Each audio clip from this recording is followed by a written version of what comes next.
que é o Santo Espírito de Deus, que traz uma palavra revelada, e que a igreja precisa, não que eu queira, mas o que a igreja precisa. Bom, Deus abençoe. Amém, amém. Glórias a Deus. Cumprimento a amada igreja do Senhor, a graça e salvação do Senhor Jesus Cristo. Amém? Motivo de alegria estarmos aqui mais um dia na casa do Pai, onde viemos buscar a presença, onde viemos buscar o amor e principalmente a misericórdia do Senhor. Hoje os louvores vieram falar diretamente comigo também, veio confirmar. Eu até brinquei com o pastor Romo agora na entrada, né, que eu tinha preparado uma palavra da semana passada. Houve um imprevisto, veio um outro pregador que ficou no meu lugar. E eu falei, ontem, nós vamos na hora do almoço, pastor. Eu vi aquele rapaz que conversou, fez uma pergunta para a gente, depois fez uma afirmação que eu achei muito interessante, que veio de encontro à palavra de hoje. Ele falou que a mãe dele servia, estava nos caminhos do Senhor há mais de 40 anos, mas mesmo assim ela foi acometida a uma doença grave e o Senhor a recolheu. Isso vem de encontro à nossa realidade do dia a dia e também é o que o Espírito Santo falou ao meu coração quando eu comecei a meditar nessa palavra, que está em Tiago, capítulo 1, que fala também o seguinte, que as provações, ela vem para todo mundo. As provações são compatíveis com a nossa fé. As provações são variáveis para cada um, o crente ou não crente, o ímpio ou não ímpio, o ser humano, todos nós estamos sujeitos às variáveis das provações. As provações, elas são passageiras. As provações são pedagógicas. E na hora que eu comecei a ler esse texto, me trouxe essa lembrança. É por isso que eu gostaria de compartilhar o que o Espírito Santo falou ao meu coração. Mexeu diretamente com a gente fala com as nossas estruturas, né? Que nós questionamos. E como nós questionamos? Então a palavra do Senhor fala o seguinte, vamos acompanhar a leitura do texto, depois a gente vai fazer uma explanação de alguns tópicos, de algumas mensagens intrínsecas na palavra do Senhor. Tiago, servo de Deus e do Senhor Jesus Cristo, as 12 tribos que se encontram na dispersão, saudações. Meus irmãos, tende por motivo de sua alegria e passados por várias provações, sabendo que a provação da vossa fé, uma vez confirmada, produz perseverança. Ora, a perseverança deve ter uma ação completa, para que sejais perfeitos e íntegros, em nada deficientes. Se, porém, algum de vós necessita de sabedoria, peça a Deus, que a todos dá liberalmente e nada lhe improspera, e ser-lhe-á concedida. Peça, porém, com fé, em nada duvidando, pois o que duvida é semelhante à onda do mar, impedida e agitada pelo vento. Não suponha esse homem que alcançará do Senhor alguma coisa, homem de ânimo dobre, inconstante em todos os seus caminhos. O irmão, porém, de condição humilde, glorie-se de sua dignidade, e o rico de sua insignificância, porque ele passará como a flor da erva, porque o sol se levanta com seu ardente calor, e a erva seca, e a sua flor cai e desaparece, e a formosura do seu aspecto, assim também se murchará o rico em seus caminhos.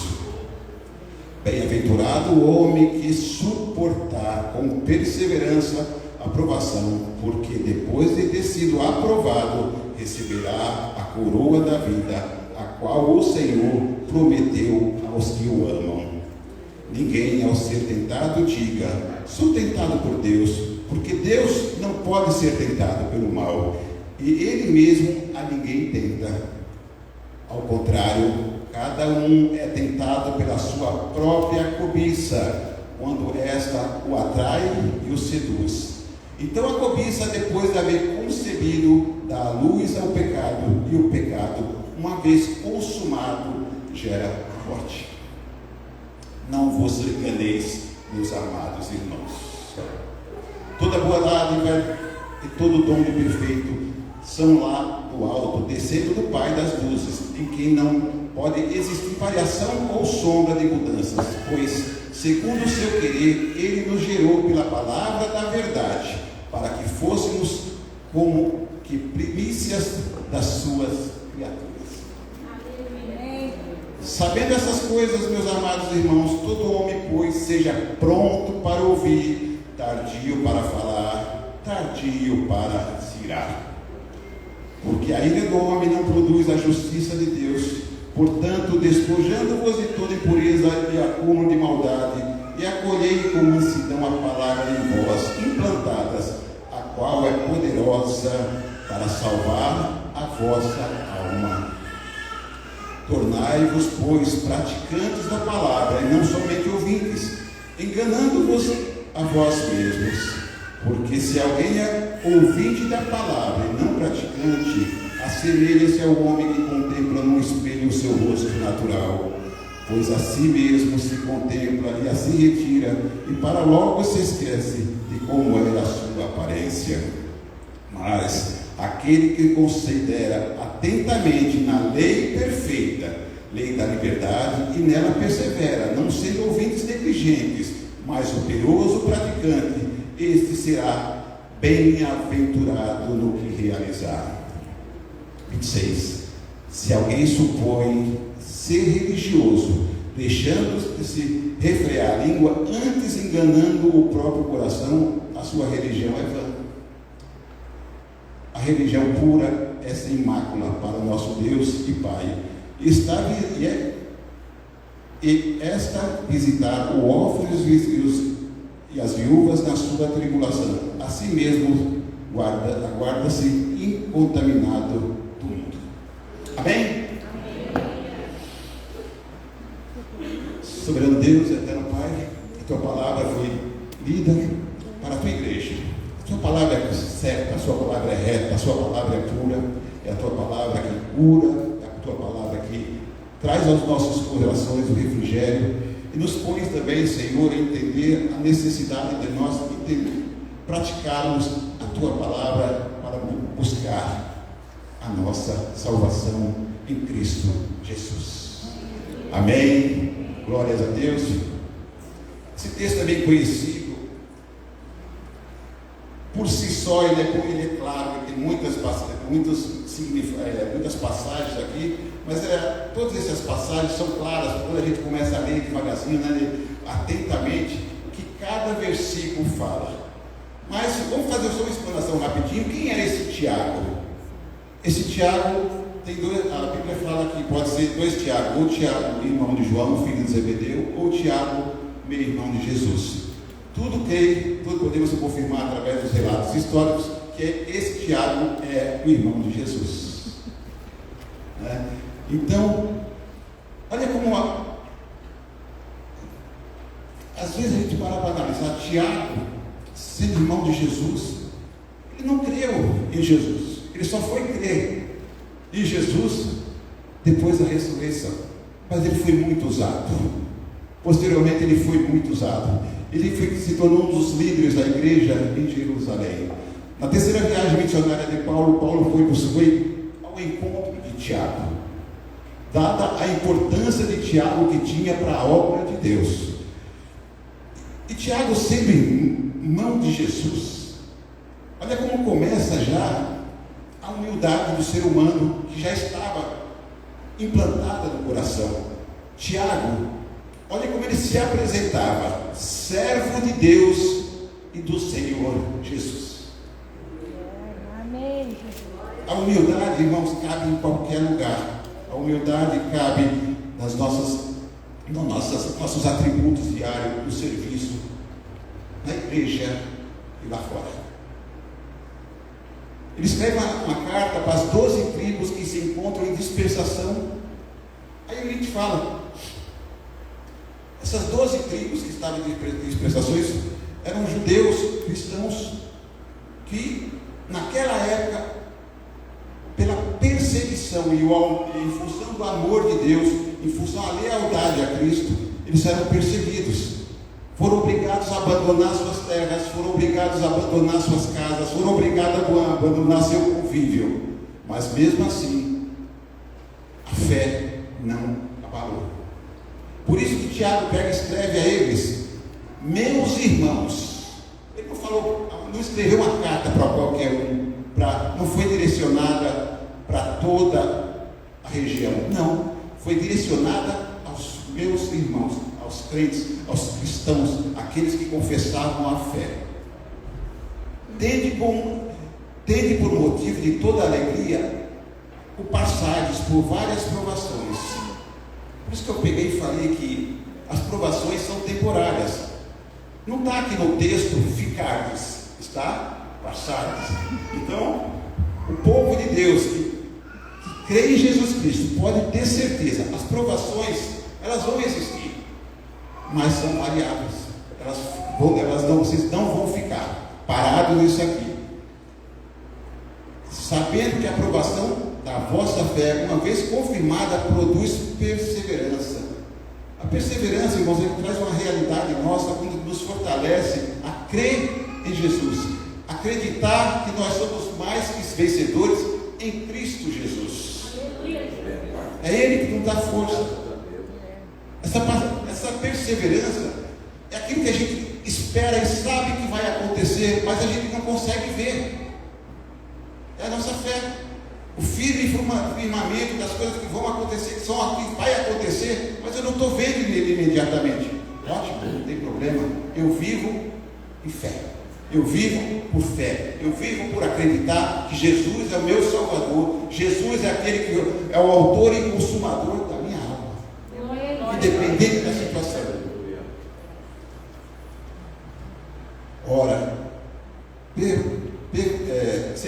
Ora, perseverança deve ter uma ação completa. Nossa fé não pode ser incompleta. A nossa perseverança, nosso objetivo de estar seguindo Jesus não pode ser de qualquer maneira, tem que ser completo. Nós temos que nos entregar de corpo e alma, independente de saber se vai vir o resultado hoje, amanhã ou depois, nós não sabemos.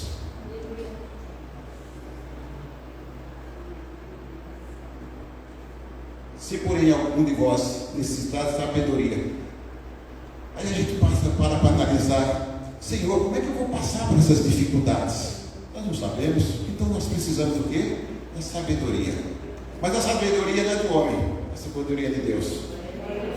A gente vê no nosso dia a dia tantas pessoas que têm muito conhecimento até mesmo na palavra, conhecimento político, conhecimento de todo econômico, mas mesmo assim não tem a sabedoria de Deus para administrar o seu conhecimento.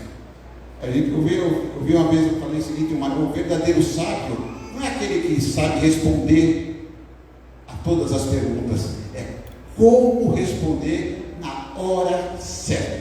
Muitas vezes ele é obrigado a nos calar, engolir, esperar, refletir para poder conversar. O ser humano é difícil, é muito difícil, mas graças a Deus por isso. Porque se fossem todos fáceis, por isso que Jesus é o carpinteiro perfeito, que pega a pior madeira, que pega o pior de nós, de cada um, os nossos defeitos, as nossas iniquidades, e Ele é o único que consegue nos transformar, nos moldar de acordo com a necessidade dele. Graças a Deus e glórias ao nosso Senhor por isso. Necessitando da sabedoria, peça a Deus que a todos dá liberalmente e nada lhe prospera e seria concedida. Aí a minha Bíblia tem uma anotaçãozinha que eu vejo e prospera. Aí ela fala o seguinte, ó. Prospera, versículo 5 ele fala aqui, não conceda sabedoria abundantemente quando é pedido, nada lhe prospera, sem nenhuma repreensão. Deus é tão maravilhoso que tudo que a gente pede para Ele, Ele nos dá, sem nos criticar. É a mesma coisa que você pegar e chegar, falou, pastor, me empresta 100 reais? Ok, ele me emprestou 100 reais. Aí na semana que vem eu empresto. Você está fazendo me emprestar mais 100 reais? Wilson, eu te emprestei já 100, você quer para quê? Olha a diferença. Deus, ele pega, eu vou te dar de novo. Senhor, eu preciso de sabedoria. Deus concedeu sabedoria, me deu sabedoria, mas eu não soube usar a sabedoria que Deus me deu naquele momento. Volto a pedir mais sabedoria. O Senhor fala, toma, meu filho, a sabedoria que você precisa para ser uma melhor pessoa, ser um melhor crente, ser um melhor pai, ser uma melhor pessoa dentro da sociedade e do seu emprego. Ele não vai questionar, ele vai nos dar de graça, que há com amor. Por isso que a gente fala, a quem é muito dado, é muito requerido. Quanto mais a gente pede, mais o Senhor nos concede, mas isso nós vamos ser cobrados. Ele não dá nada de graça, ele dá por amor. Ele não dá nada porque eu quero, porque eu mereço, ele dá porque pela graça e pela misericórdia.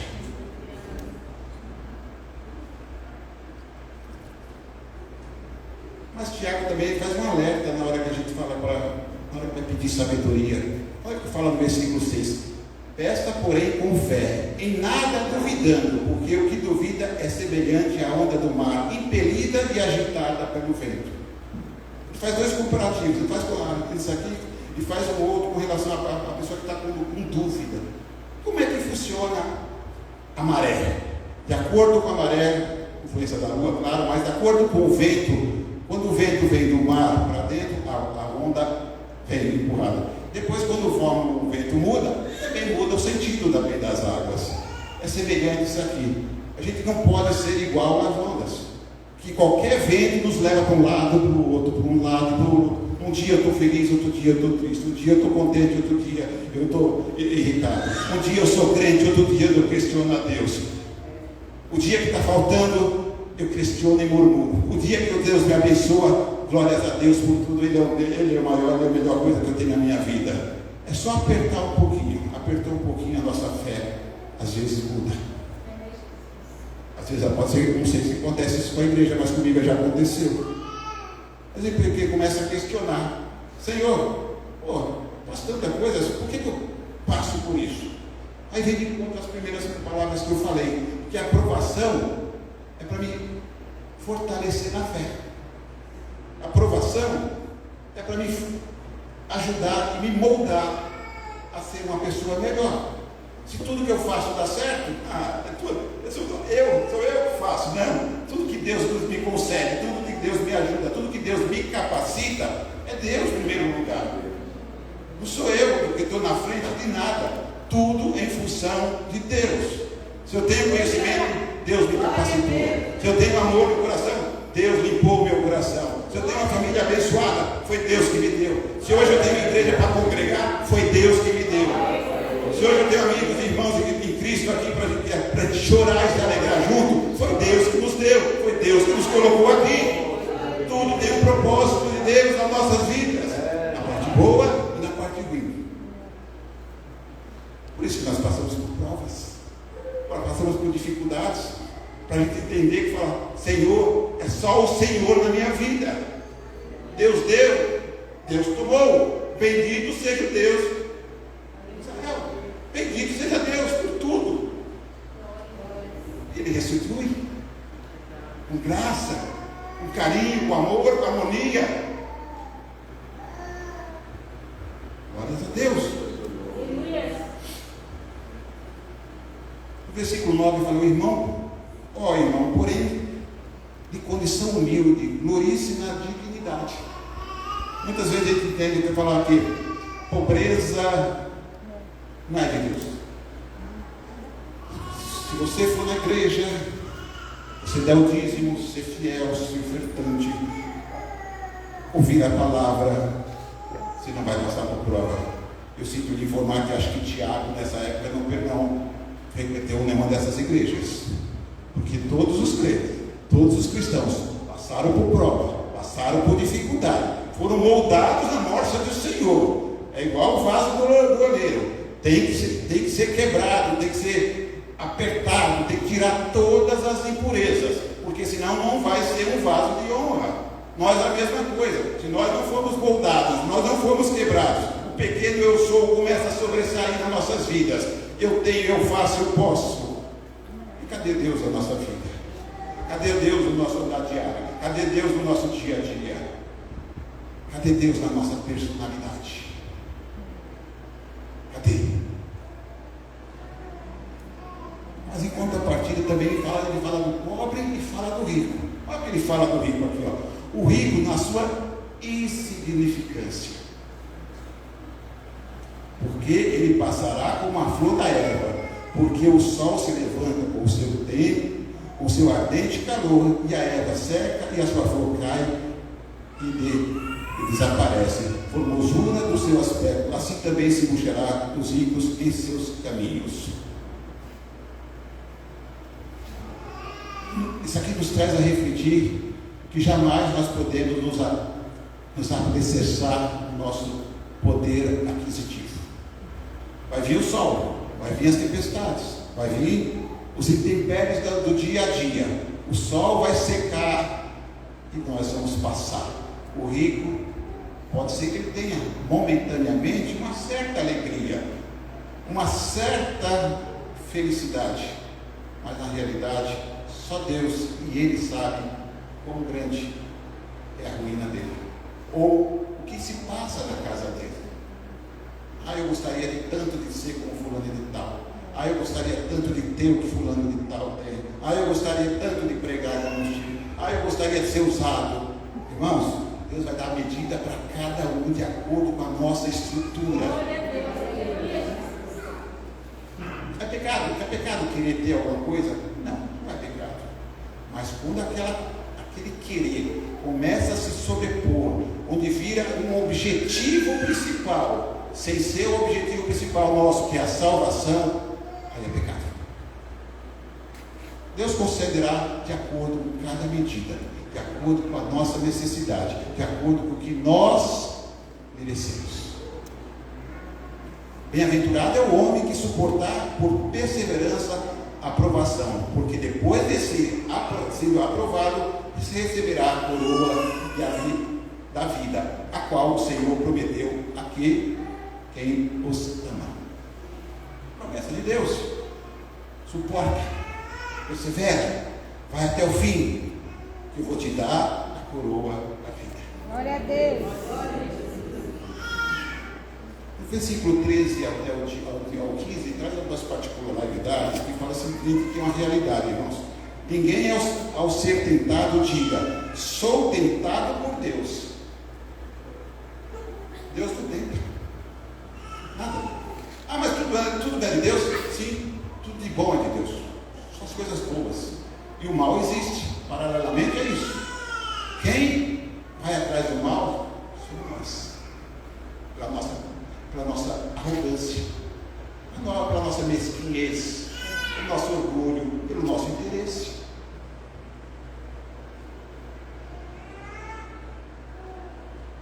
Porque Deus não pode ser tentado pelo mal e Ele mesmo a ninguém tenta. Olha o 14. Ao contrário, cada um é tentado pela sua própria cobiça, quando esta o trai e o seduz.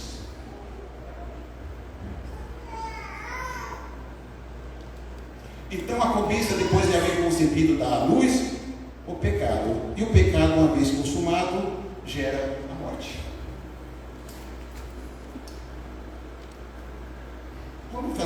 Gostaria de trazer a lembrança, fazer uma pequena exemplo desse termo aqui. Imagina um homem andando, encontra uma mulher bonita, bem vestida, novinha, sedutora. Começam a conversar. Ele é seduzido por ela. Chega a consumação do ato carnal. Em função desse ato, gera-se um filho. E depois que esse filho nasce, o filho mata o pai.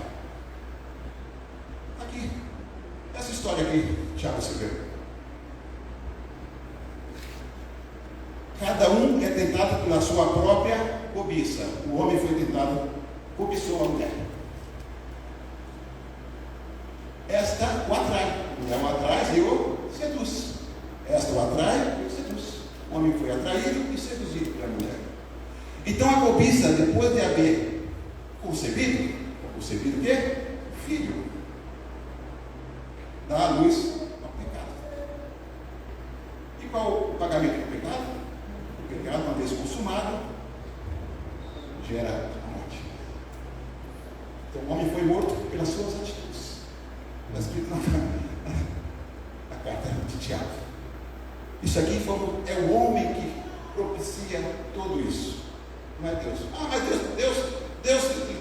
Deus sim, Deus deixou. Mas foi você, fui eu que me deixei ser seduzido.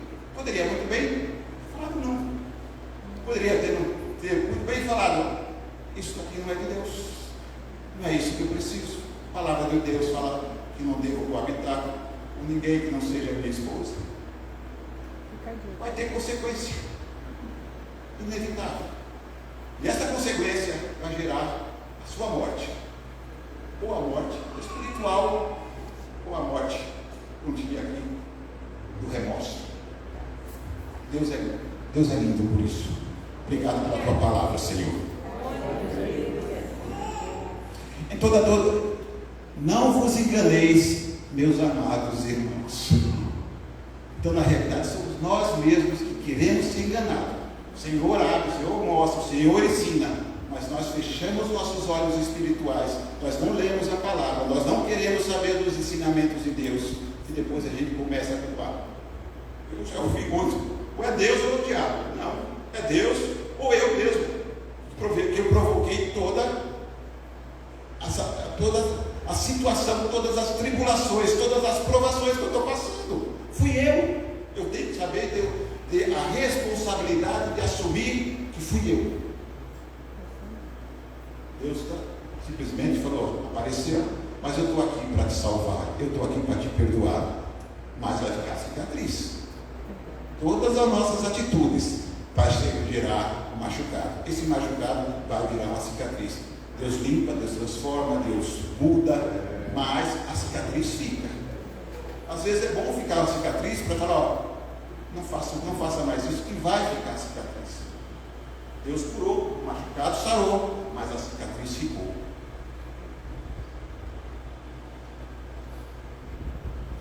Toda boa dádiva e todo dom perfeito são lá do alto, descendo do Pai das luzes, a quem nos pode exigir variações, sombra ou de mudança, pois segundo o seu querer, ele nos gerou pela palavra da verdade, para que fôssemos como primícias da sua criatura. Aqui vem de encontro a confirmação que Deus é imutável. Apesar de Deus ser representado aqui pelas luzes, pelo sol, pelas luas, pela terra, o sol, tudo que gera luz, ele gera uma sombra. Tudo que muda, de acordo com quando você estiver aqui, a luz bateu aqui, vai gerar uma sombra aqui. Se tiver uma mudança, a sombra vai mudar. Mas o que a gente pode afirmar com certeza, as promessas de Deus e o amor que Ele tem por cada um de nós, esse é imutável. Glória a Deus. Apesar de tudo ser permissão dele, mas as atitudes, as decisões somos nós. A decisão é minha. Deus orienta, Deus fala através da sua palavra. Se eu fui negligente, fui irresponsável de não ler a palavra e não colocar em prática, que a gente vai chegar um pouquinho mais embaixo, a responsabilidade é minha. Sabeis essas coisas, meus amados irmãos, todo homem, pois, seja pronto para ouvir, tardio para falar e tardio para irar. Porque a ira do homem não produz a justiça de Deus. Toda vez que a gente se antecipa, a gente põe ânsia. ansiedade na frente da realidade, a ansiedade na frente da palavra de Deus, a ansiedade na frente das coisas que a gente tem que saber esperar. Normalmente nossas atitudes são totalmente atabalhoadas, vai dar errado. Então temos que ter paciência. Eu sei que é difícil. Muito medo, a gente estava aqui, ficamos o dia inteiro esperando, mas infelizmente nós temos que ter paciência. É uma aprovação? É uma aprovação. Por quê? Deus está nos moldando. Deus está nos moldando nas coisas mais simples da vida. Amém. Glórias a Deus. Não foi no nosso tempo. Glórias a Deus, vai ser no tempo de Deus. E a gente vai se alegrar cada vez mais. Sempre vai ter que ser assim. Se for tudo do jeito, claro que a gente tenta se planejar, fazer as coisas da melhor maneira possível. As coisas vêm no nosso coração, mas a resposta é de Deus. É de Deus, gente. A gente tem que saber. Fica de papo. Aceitar.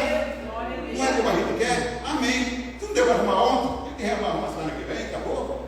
Glórias a Deus por isso. Mas estamos aqui cultuando a Deus, sentindo a presença dEle. Ele está nos moldando, tirando a ansiedade, tirando aquela casca. Não, mas tem que ser do meu jeito. Não vai ser do seu jeito, Senhor. Claro, a gente fica irritado. Mas o pastor, eu também fico.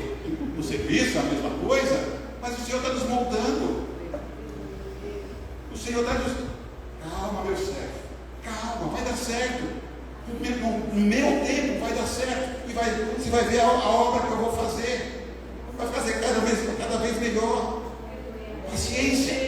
Paciência para todos nós. Em tudo. Glórias a Deus.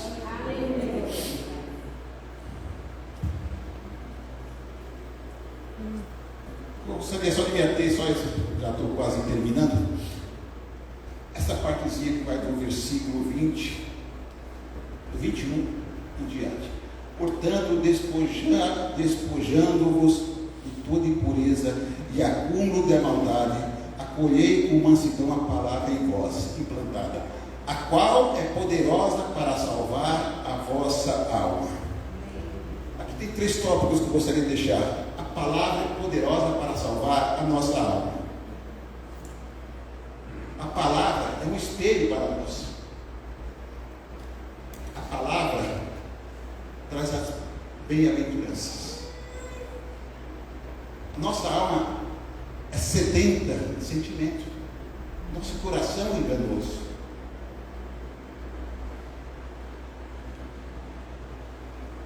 A palavra tem um poder incrível, poder transformador. É através da palavra. O Salmo 119, o que fala no Salmo 119? Vamos dar uma olhadinha rapidinho. Salmo 119, versículo 9. De que maneira poderá o jovem guardar puro o seu caminho?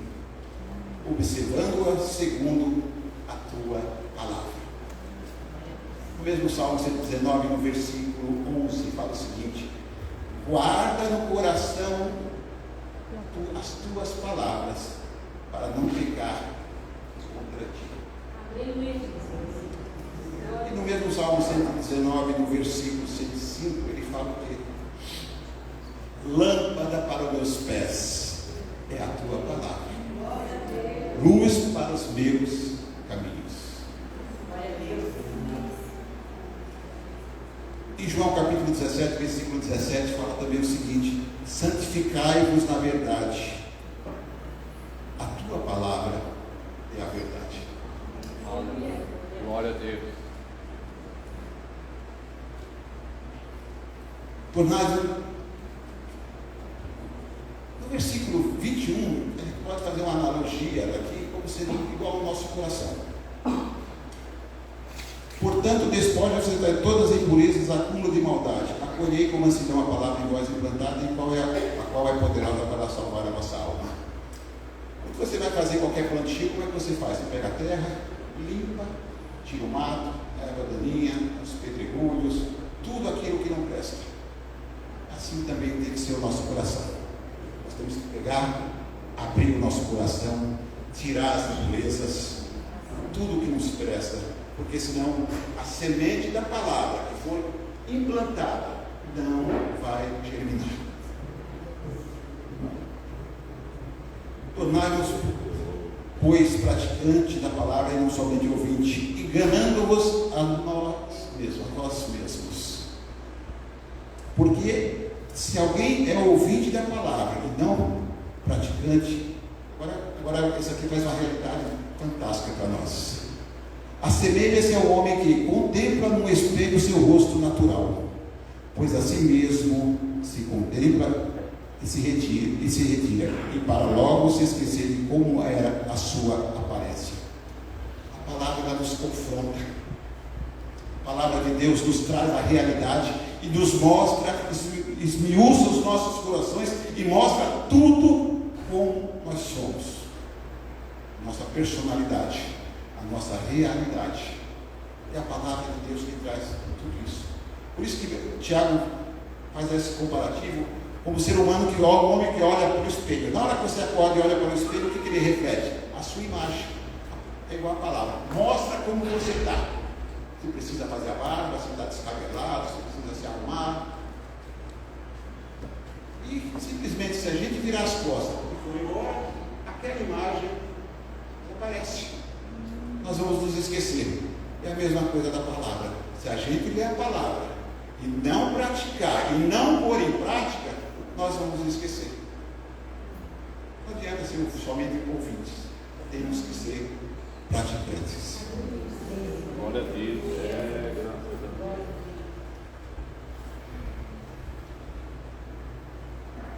A imagem, ela mostra a nossa situação atual. Com todas as nossas imperfeições, a palavra mostra para nós todos os nossos pecados. Cada capítulo, cada versículo que a gente lê, nos traz a meditação, nos traz a realidade, mostrando todas as nossas falhas, mostrando todas as nossas iniquidades. Confronto. Muitas vezes a gente não gosta de ler a palavra, porque ela vai nos confrontar. Onde nós estamos errando, ela aponta certinho. Na hora que você fala, mas eu vou ler só um versículo. Não, começa a ler a palavra. Vai ter um monte de situações que você vai começar a ler. Fala, Senhor, misericórdia de mim. Senhor, eu preciso de conserto. Senhor, me ajuda. Senhor, eu estou em falta. Senhor, continuo pecando. Senhor, como eu sou uma pessoa desprezível. E através da palavra, infelizmente, é ela que nos traz a realidade. Não adianta ir na igreja. Não adianta simplesmente ler. Se você não praticar, não pôr em prática, sinto lhe dizer que nós estamos perdendo tempo. Por isso que tem aquela passagem que fala: Senhor, em teu nome eu preguei, em teu nome eu expulsei demônios, em teu nome eu trouxe a tua palavra. E o Senhor vai falar: afasta de mim, porque eu não te conheço. Você fez tudo isso? Sim, você fez, eu sei que você fez, que eu acompanho, eu estou vendo, eu vejo tudo. Mas você fez tudo isso por seu interesse, para você ser glorificado, para você ser exaltado. Tudo que você fez foi para a sua cobiça, e a cobiça gerou pecado. Afasta de mim, que eu não te conheço. Afasta de mim, porque eu não te conheço. Vai ser doloroso. Vai ser doloroso. Por isso que nós estamos aqui, buscando a verdadeira palavra, buscando os verdadeiros ensinamentos, buscando a presença de Deus nas nossas vidas. Porque Deus é maravilhoso. E para encerrar, concluir, se alguém supor ser religioso, a gente pode aqui alterar essa palavra de religioso para cristão, tá? Deixando de refrear a língua, antes enganando o próprio coração, o nosso cristianismo é vão. No versículo 27, a religião pura e sem mácula para o nosso Deus, para com o nosso Deus Pai é esta: visitar os órfãos e as viúvas, mas nas suas tribulações e a si mesmo guardar-se incontaminado do mundo. Aqui simplesmente, irmãos, é o seguinte: são as duas leis principais que Deus deixou para nós: amar a Deus sobre tudo, sobre todas as coisas, e amar ao próximo como a si mesmo. Essa é o verdadeiro Evangelho. Encerrando, para deixar para a meditação da igreja, aquele que lê a palavra e não as pratica é comparado a um homem insensato. Construiu sua casa em cima da areia. Veio a chuva, veio o vento, veio a tempestade, e sua casa foi derrubada, e grande foi a sua ruína. Mas aquele que constrói, alicerçado na pedra, alicerçado na palavra de Deus, esse é prudente. Pode vir qualquer vento, qualquer chuva, qualquer tempestade, nós podemos balançar, nós podemos às vezes desanimar, mas grande será o nosso galardão, porque o Senhor estará por nós hoje e sempre. Que Deus seja louvado na vida de cada um. Fique com essa palavra, não se assuste, não tema, independente da situação, suporte até o fim. Que Deus seja louvado na vida de cada um dos meus irmãos. Amém. E graças a Deus.